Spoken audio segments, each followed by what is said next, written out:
with me voting. It starts with me getting the right people in office and understanding the process. Because this is a process. It ain't gonna never change. Our government is gonna be what it is.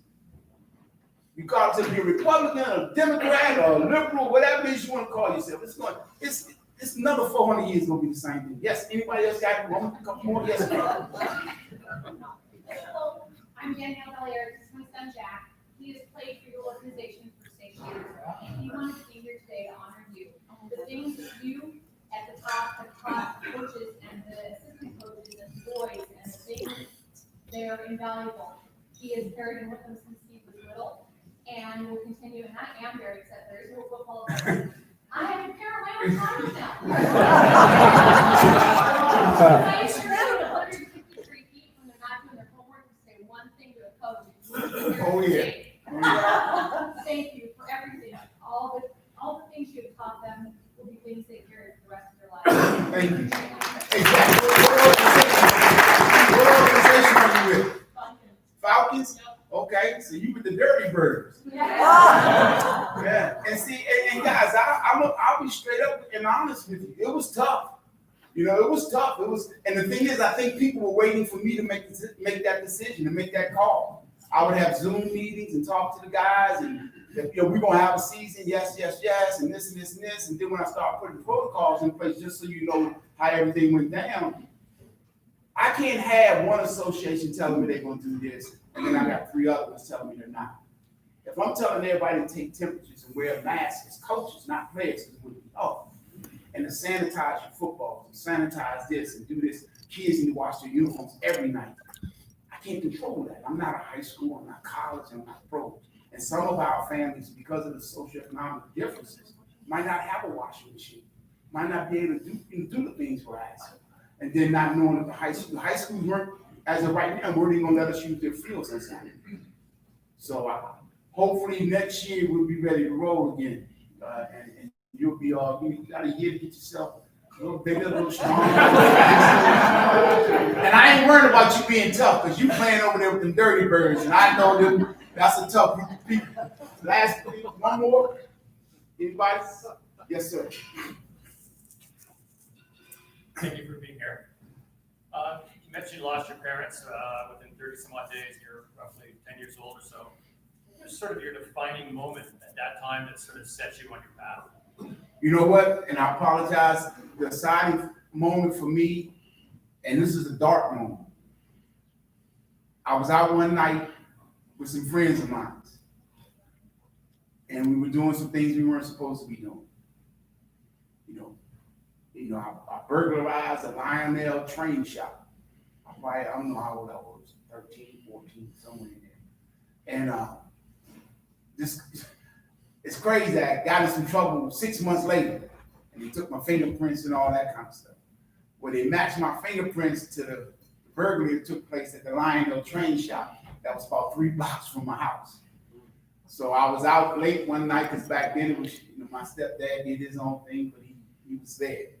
And I come home at 4 or 5 o'clock in the morning, which back then was normal in our neighborhood, even though you were 15. And about 6 o'clock in the morning, I get a knock on the door. And 2 things that happened at that time in the morning. A relative coming to tell you somebody had died, or it's the police. Well, it wasn't a relative coming to tell me somebody died, it was the police. And they were in the front of the house, in the back of the house. Came in, my stepdad came downstairs. I can tell you what I had on. I had a green shirt on with a pair of Lee jeans and a pair of Chuck Taylors, white Chuck Taylors. They arrested me 6 o'clock that morning. They took me to jail. I went to Oak Hill Receiving Home, stayed there. Had to go to court 3 days later in DC. I'm with a bunch of other guys with handcuffs. We're going up a spiral staircase. You go into the little holding thing before you have your arraignment or whatever. And the bailiff comes to tell me I need to tuck my shirt in, because I'm like, I've been sleeping in the same stuff for 3 days. But that didn't be told me. The thing that changed my life was when my 97-year-old grandmother was in court.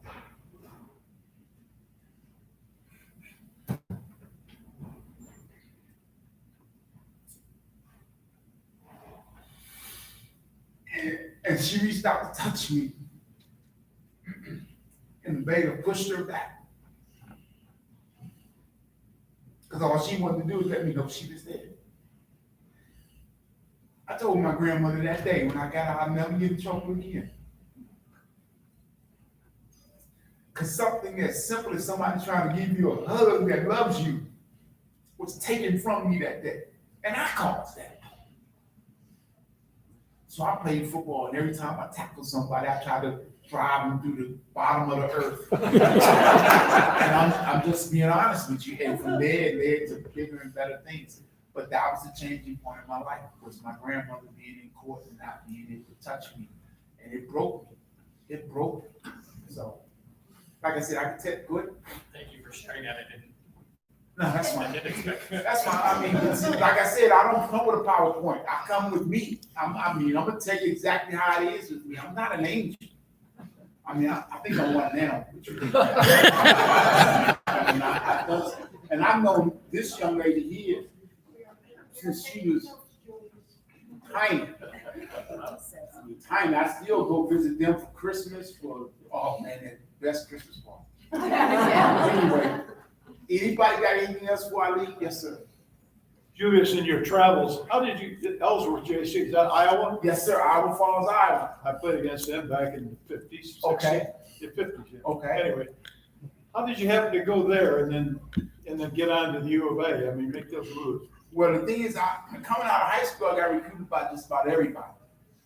But you know, like I said, I had those trials and tribulations, and I had a 1.9 GPA coming out of high school. The SAT back then didn't matter, but I didn't have the grades because I was going to college was the last thing on my mind. I played football so because it kept me out of trouble. So I was going to sign. I signed with North Carolina Central, it's HBCU, and then Syracuse came in, a guy by the name of Trent Williams. So I decommitted from the HBCU, committed to Syracuse. They couldn't get me in, and a guy named Fluff Parker, who ran a lot of the youth programs in DC, Newness Connection in Iowa. Ellsworth had just gone to the Junior College Rose Bowl the year before. And I ended up on a plane going to Ellsworth Community College. And you want to talk about a culture shock. You see the kid, everything I smell bad. But all the kids I was playing with said, "No, that's not a bad smell. That's money. That's money. That's money." That's what they would tell me. And I'm like, well, okay. But it allowed me an opportunity to grow up because I had to learn some things on my own. I mean, I had to become self-sufficient, become independent. I had to learn how to learn academically because a lot of what I did in high school wasn't good enough. If I was trying to go to a major college, and Coach Smith started recruiting me when he was at Tulane, and so was Tony Mason. And it came down to either me choosing Arizona or choosing Nebraska. Well, when I came here for my recruiting trip, we went horseback riding and all that kind of stuff. And it was shorts and it was hot. It was in the wintertime. Big difference going to Nebraska when you pull back the tarp and the grass is all hard and frozen. I'm like, I've had enough that than in Iowa. So I made the decision to come here. And, Coach Smith, I almost went to work for Coach Smith at the University of Missouri. And I never forget when I finally got my degree, he sent me a plaque. The platinum, you've seen it, it says, "A salute to your successes when we beat USC," and I'm standing like this. And it's a plaque that he made for me for graduating. Because he had made a promise to my dad, my stepdad, as long as he does the things that he needs to do, I'll see to it that he graduates. Wow. So that's the kind of man he was, and he was willing to give me a job as a football operations director at the University of Missouri. I stayed here.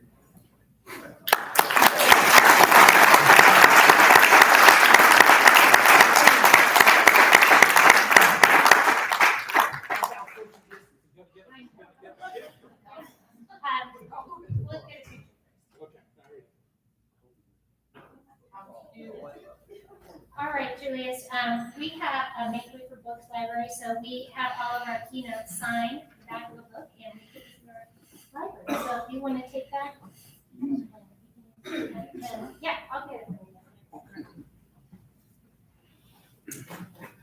Wow. Great. I wasn't. Yeah. Thank you so much. What's up, Julius? Since I was probably about 12 or 13, I was telling You had a phone Jim call. and Jeff that after a U of A football game one time, after we would sit in the knothole section, and I took off one of my shoes, and I had Julius, Ricky Hunley, So I Dan see your name. Johnson, No, Lamont open it up. Hunley all Yeah, signed sign my it there. shoe, and I'll never forget because Lamont, he's like, does your mom know that you have people ruining your shoes? I wish I still had those shoes. So on to the rest of the meeting. We have a birthday. So it's actually today. Jim Ronstadt. He's having a birthday. He's sharing it with us. He's a past president. One thing that he's been a member for 40 years. And did you know that Jim Ronstadt and his wife actually accompanied Pope Benedict XVI? I was reading Roman numerals. I haven't had to do that since elementary school. Anyways, they accompanied him on the completion of his St. Paul pilgrimage to Cyprus. And that's a pretty amazing experience. How about that?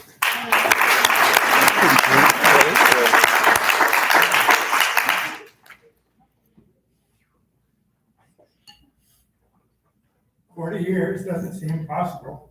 When I came into Rotary, sponsored with W.W. Red Malone, he ran the Santa Rita Bottling Company, which was Pepsi-Cola.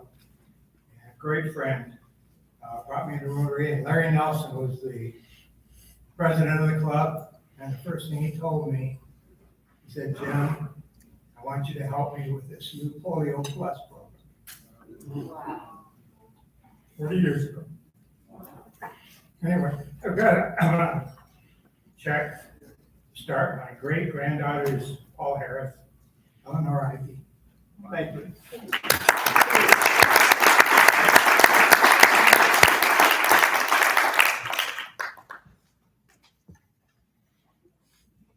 All right, blue badge time, guys. Oh wait, no, not yet. I have to rewind a moment. See, I'm making these rookie mistakes. I'm sorry, guys. You don't know. Gary Olson, our Sergeant at Arms, Tucson Family Wellness. What do we have going on?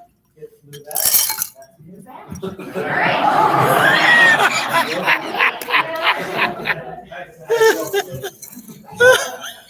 All right, so we get to present a blue badge today, which is awesome. Today's blue badge goes to none other than Melanie Hoffman. Melanie is in temporary staffing with Employ Bridge, and she actually has been the recipient of the President's Award for the past 2 years for having outstanding sales. You may have seen her at the car show serving beer as a greeter, and she also helps us with our Facebook live stream. So here's a blue badge to the best mother-in-law ever.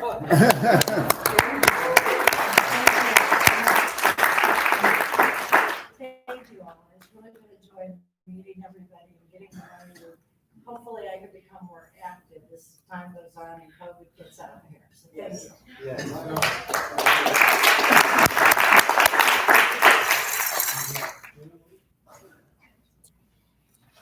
Something else?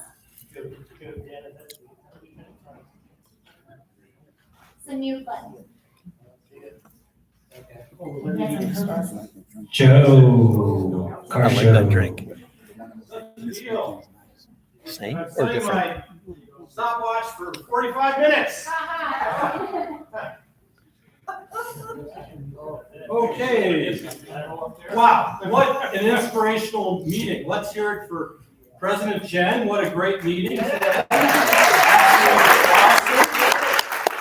And, they say, be careful, don't follow, animals or kid shows. So luckily we haven't had those today. But we are going to blast off this year's ticket sales. Take it away.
on YouTube.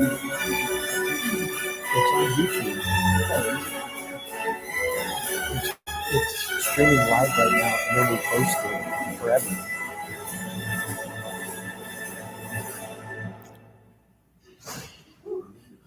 Wow. Okay, everybody up. Everybody up. Up. Okay, we gotta work off another great meal here at the Hacienda del Sol. Okay, social distancing, so be careful. 10, 9, 8, 7, 6, 5, 4, 3, 2, 1. Blast off! I promised that we were going to get you out of your chairs, and we did. So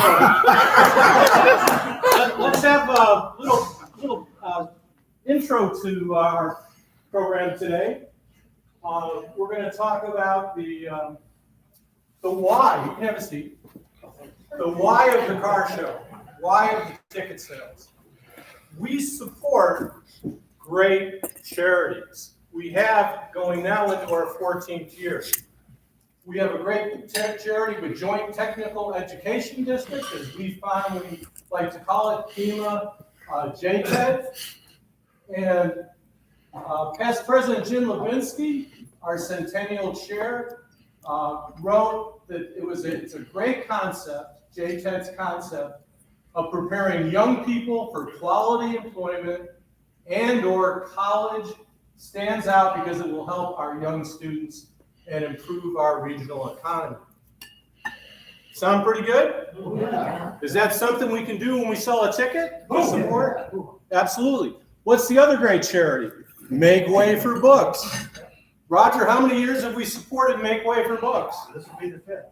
The 5th year. They're a wonderful partner. Also this year, they'll be receiving 40% of the ticket sales, as well as JTED receiving 60%. So we've got a lot that we're going to be doing. You know what's a really other important reason? If you could go to the next slide. Another important reason that we have decided 14 years ago to do the car show and ticket sales, it's really to build camaraderie in the club. There's something for everyone to do. Everyone can sell scores of tickets, hundreds of tickets. It's incredible how some people sell as many tickets as they do. So, Roger, first we'll go to event sales. Dave, would you like to come up and give us an update on event sales? The update is that we don't know what's happening. we really kicked butt at the rodeo and the street fair, and that was the winter street fair, which was great, and the Arizona Bowl. But nothing's happened since. DJ John tells me that Little Anthony's is going to try to restart their car shows on the 25th of July. So if anybody's interested, and that actually does happen, we'll get the car out of mothballs and get it to you, and you can go there and sell tickets. He told me that the first show that they restarted after they were closed down all that time, this summer, that first show in June, they had 250 cars there. Wow. So it's the people are aching to get out. So if you want to go sell tickets at the Little Anthony show, let me know and we'll get you set up. Great. And if you have any other updates, if the situation with COVID-19 loosens up to a point where we might have other activities going on in Pima County, and also really, we could go up to Phoenix, we could take the Corvette, what a road trip, and we could have a lot of fun selling in other areas as long as things get better. Well, I'll keep you updated if anything happens with the Greek Festival, the home show, or Tucson Meet Yourself. Great, Dave, thank you. Okay, we've got Roger, our Roger the Dodger. You might have seen him in the right stuff. He was the astronaut who did the last Mercury, and he had a big smile on his face. I'm sure that was Roger. I'm sure it was. Hey, a couple of notes on member ticket sales processes and procedures this year. Some new things, some old. As of 10 a.m. this morning, all of the member ticket packets should have gone into the mail. So keep your eyes open. This week, we decided to mail all the ticket packets this year.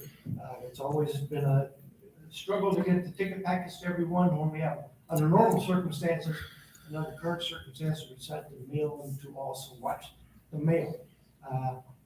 In your packet is the usual starter pack of 50 tickets, starter pack. Plus a lot of great promotional material and instructional material. So I wanted to thank Jeannie Zita, this year's ticket tracker, for setting up the spreadsheet and assigning all the tickets and getting all of the ticket packets organized for us. Thanks to Dorina for printing all of the mailing labels. Thanks to Cindy Barbie for updating all of the promo and instructional materials that go in the packets. And a special thanks to Doc Krett at DKA. Normally we gather 20 or so volunteer Rotarians around for several hours, and we stuff the ticket packets with tickets and all the materials, and we'll get it done in a couple of hours. But given the difficulty of getting people together this time, Doc Krett stepped up and offered to have her people at DK and Associates do all the ticket packet stuffing. It has taken all the ticket packets over.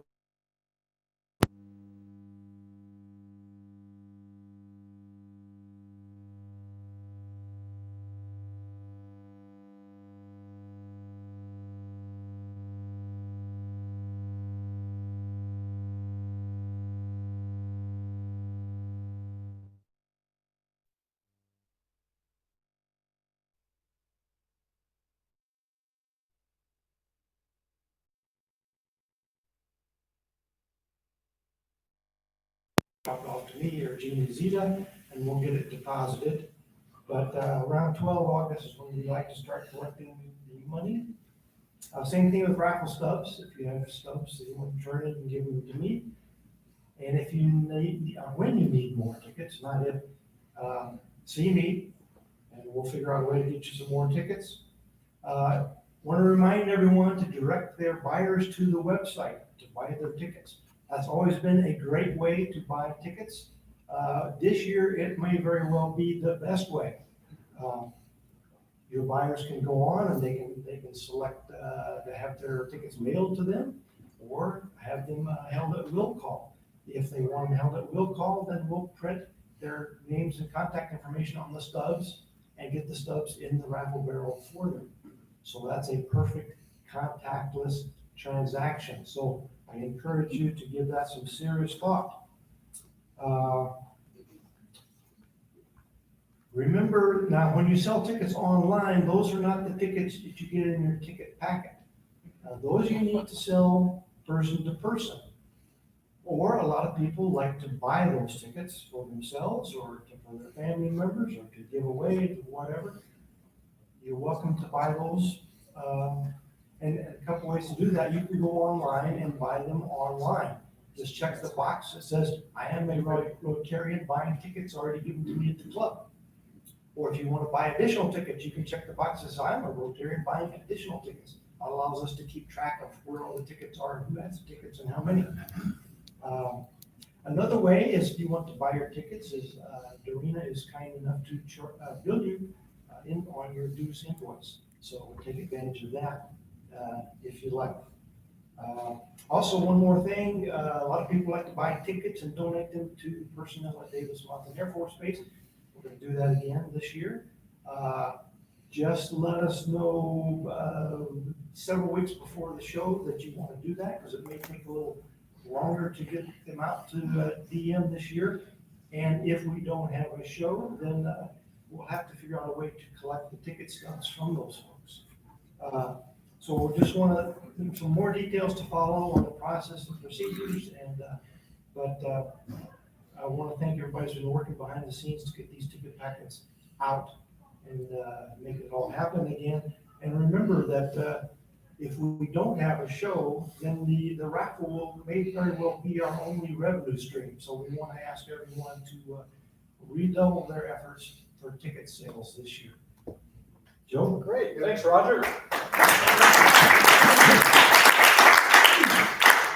Did you know that our club has donated over $1.6 million in 13 years? Did you know? To the different charities. Well, let's hear it. Did you know that 21 Tucson charity organizations joined with Rotarians to sell tickets?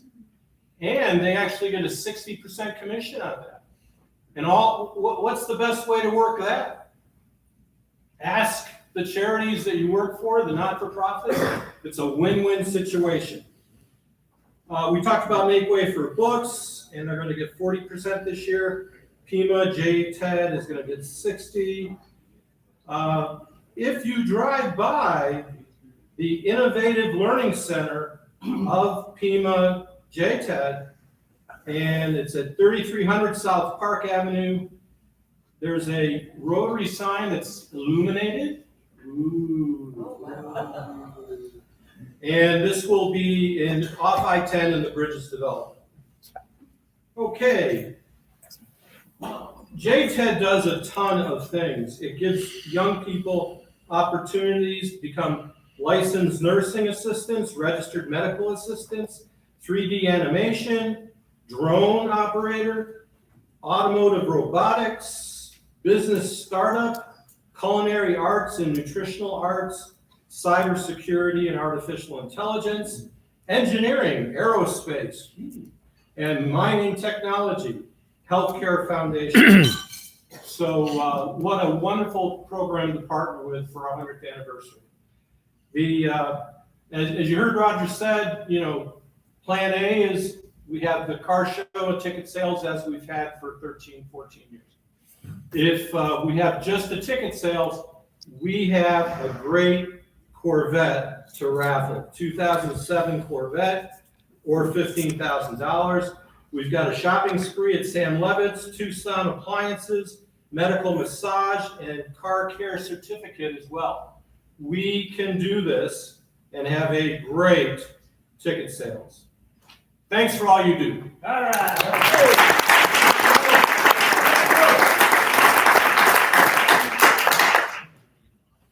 All right, guys, let's get out and sell some tickets. Can I get a woo-hoo? All right. I think he took some of my papers. I have a second copy, so I'll sign it for you later, Joe. You can frame it. All right. So, congrats to Melanie Hoffman, who left the building. She went from red to blue. Happy birthday, Jen. Glad you shared it with us. Happy birthday to other folks that are watching virtually. Next week, no parle francais, so I'm not going to even try to say his last name, but we have Carmine with the Pima County Public Works. So that'll be interesting for sure. And let's go ahead and have a toast. I forgot my drink, so I'm going to air toast. All right? Here's to the leaders out there who step up to provide guidance and mentorship to the youth of the world. Thank you so much for helping them see their potential and realize it. Cheers. Cheers. Cheers. Have a great day. Good seeing you all. Remember, mask up, stay safe, and hopefully we'll get some rain. That was super. Absolutely super. Yeah.